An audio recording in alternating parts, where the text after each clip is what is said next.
ஆண்டவரும் உலக இரட்சகருமாகிய இயேசு கிறிஸ்துவின் இனிய நாமத்தில் யாவருக்கும் என் அன்பின் வாழ்த்துக்கள். அன்னாளே, ஏன் அழுகிறாய்? ஏன் சாப்பிடாதிருக்கிறாய்? ஏன் சஞ்சலப்படுகிறாய்? 1 சாமுவேல் 1:8. அன்னாள் ஜெபித்த ஜெபம் சாதாரணமானதல்ல.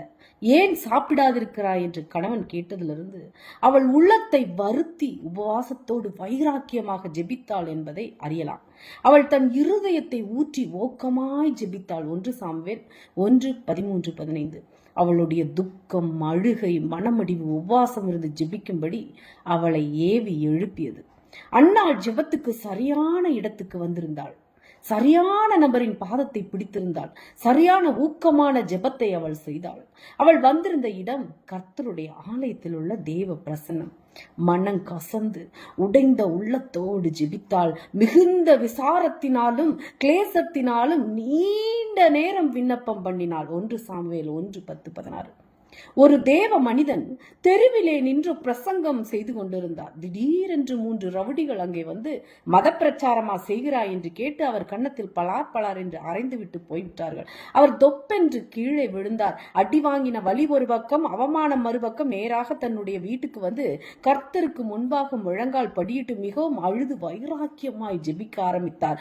ஒன்றும் சாப்பிடவும் இல்லை, தண்ணீர் குடிக்கவும் இல்லை. மாலை வேளையில் அடித்தவர்களில் ஒருவன் அழுது கொண்டு வந்து, ஐயா, எனக்கு நடுக்கமா இருக்கிறது, மரண பயம் பற்றி பிடிக்கிறது, என் தலையோ தீப்பற்றி எறிகிறது, உங்களை அடித்ததுக்காக மன்னித்துக் கொள்ளுங்கள் என்று சொல்லி காலில் விழுந்து கதறினான். அவனை அவர் பாவ மன்னிப்பு பெறும்படி கர்த்தரண்டை வழி நடத்தினார்.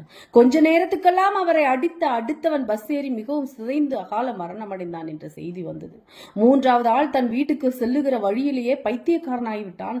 உன்னை தொடுகிறவன் என் கண்மணியை தொடுகிறான் என்று வாக்குத்தத்தம் செய்த ஆண்டவர் தம்முடைய பிள்ளைகளை கண்ணும் கருத்துமாய் பாதுகாக்கிறார். எஸ்தர் ராஜாத்தியும் அவள் தாதிமாரும் 3 நாட்கள் அல்லும் பகலும் புசியாமலும் குடியாமல் இருந்து உபவாசம் பண்ணினார்கள்.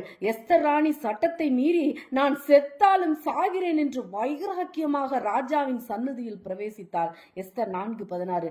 அந்த வல்லமையுள்ள ஜெபத்தினால் அந்த தேசத்து சட்டங்கள் திருப்பப்பட்டன. காரியம் மாறுதலாய் முடிந்தது. எஸ்தர் 9:1.